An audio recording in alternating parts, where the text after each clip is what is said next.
Alrighty, welcome back to the channel. Thank you so much for clicking on today's video. Today we are going to be talking about a series of TikToks that was uploaded by the TikToker Daria Kropop. And in these TikToks, I thought it was very interesting. The first one is this one right here. And so this was kind of a play on the really popular trend that was going on about a month ago. And where it was like, if you were to ask me about this, I'd say it's fine. But if I were to go deeper, and then there's a huge long paragraph, right? And so Daria did it about being fat. And she titled this video it's just a series of photos, Being Fat Sucks. And I feel the way that she explains what she's gone through is very interesting, and I feel like a lot of people can relate to it. In this TikTok, she goes on to say, I hate being fat. It's literally the worst, right? And she's talking about her experience. So in this first photo, it says, if you were to ask me how it is to be fat, I would say it's not too bad, right? And that's her. And then, but on a deeper level, and this is where she kind of explains everything, right?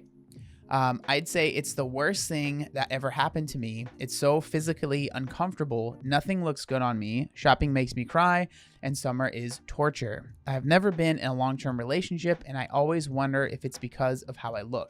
Men act like I am invisible, and I always feel like a fat friend. I sometimes think I will never be at a normal weight because I literally tried everything already apart from surgery. That makes me so sad that I sometimes wake up in the middle of the night and can't fall back asleep because I'm just feeling sorry for myself. Now, reading that, I think that a lot of people that are watching this video, myself included, can relate to that quite a bit. I had very similar experiences before I had ended up losing the weight. I really felt like, and genuinely, if you were to ask me, have you tried everything to lose weight? I would have answered, yes, I've tried everything. I felt that I did everything I possibly could to lose weight. I've talked about this many times, but I felt like I was born to be big. I had a shirt that said that on it. Like I just felt like I didn't have a metabolism. That was a joke I would make.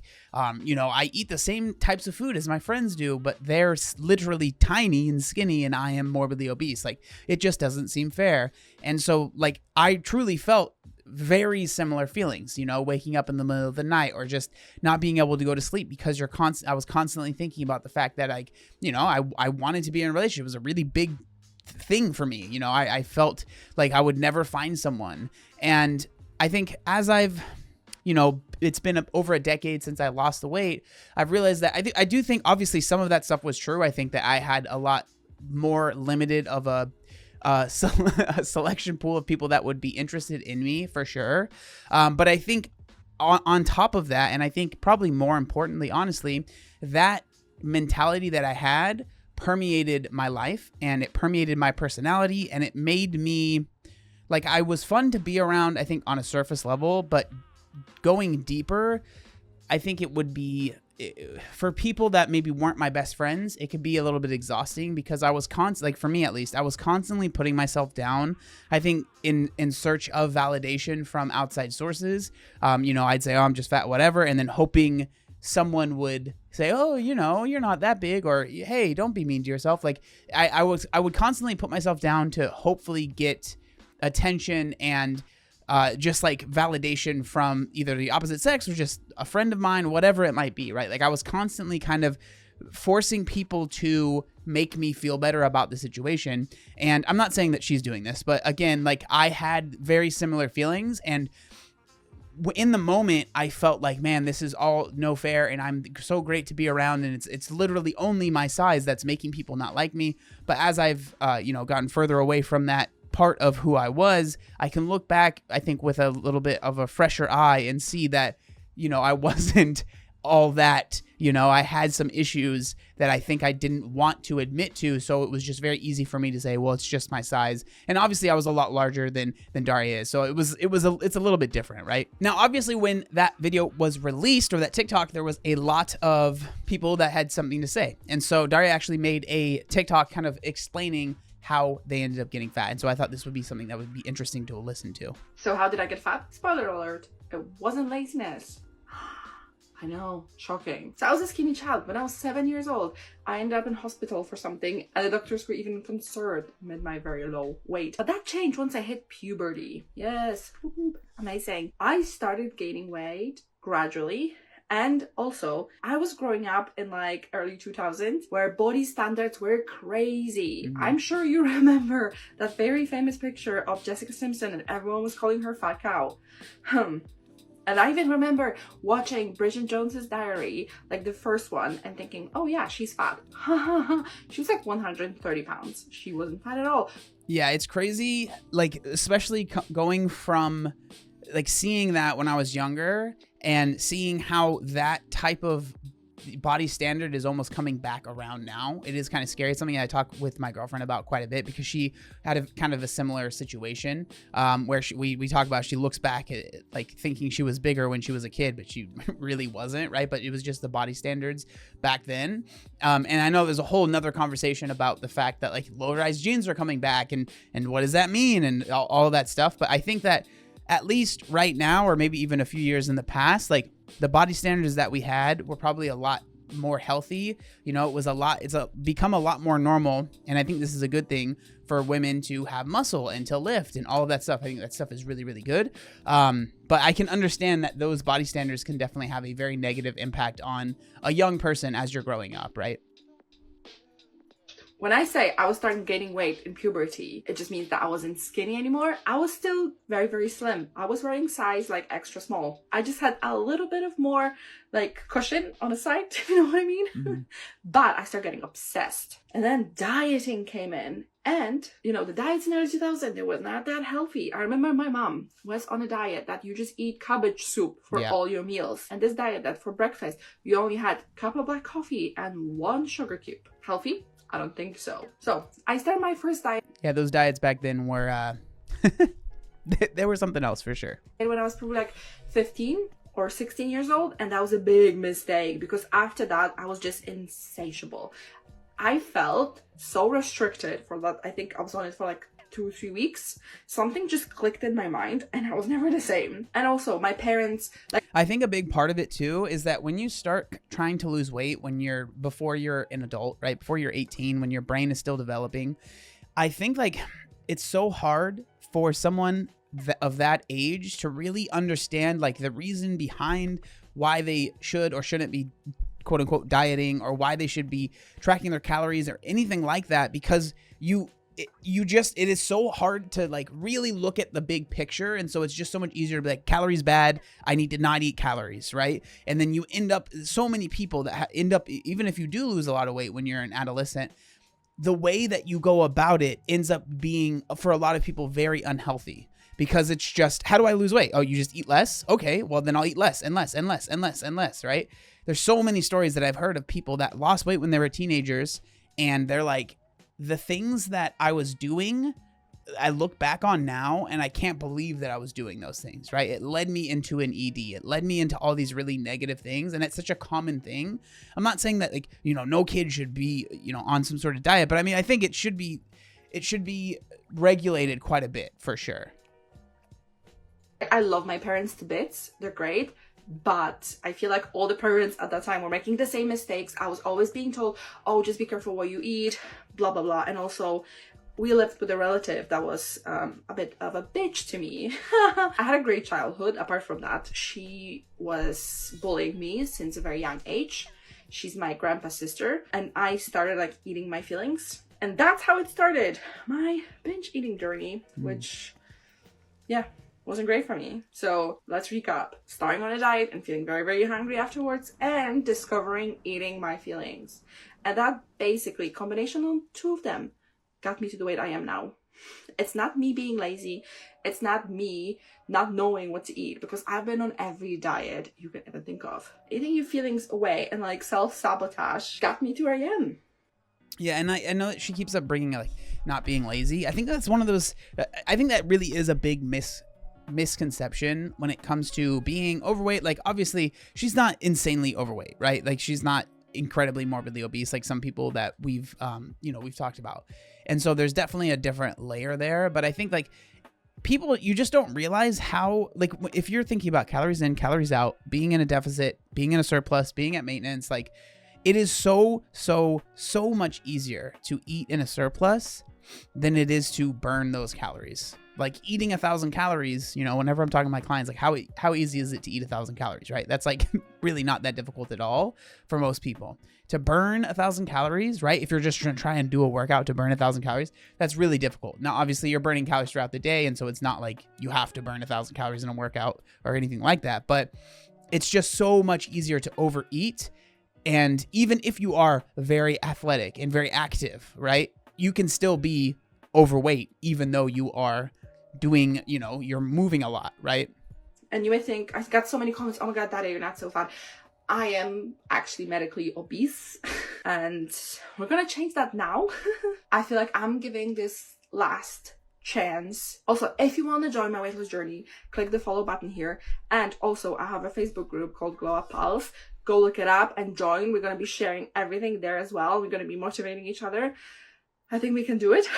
And so I really want to make it clear. Like, I think that what Daria is doing, like, sharing how you're feeling is great. And it's clear that she is trying to work on it. Like, it's not like she is just sitting here and be like, oh, I'm fat and there's nothing I can do about it. I think you can feel like, man, I've tried everything and nothing is working for me, and still work on yourself. And then I would hope that as you work through those feelings and work through your journey, you're able to look back and realize, okay, maybe I haven't tried everything, or maybe those things that I was doing were just not the things that I needed to be doing. Because if you were to ask me, I was in that same position. I've tried everything. Nothing is working for me.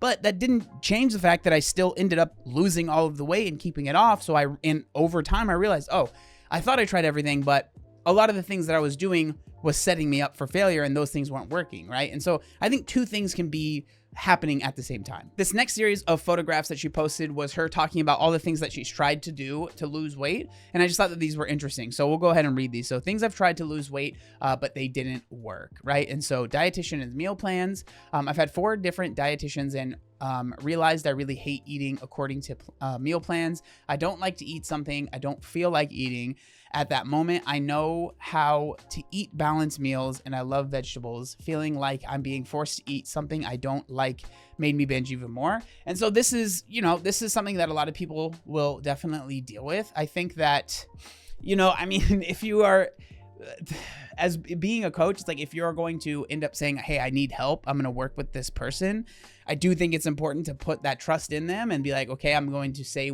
do what you think I should be doing. Because if you just are like, I'm going to put my trust in you and work with you, but then like a weekend decide, you know, I don't want to do that. It's just like, it doesn't really make much sense, right? So like the chances of you seeing progress maybe are very low.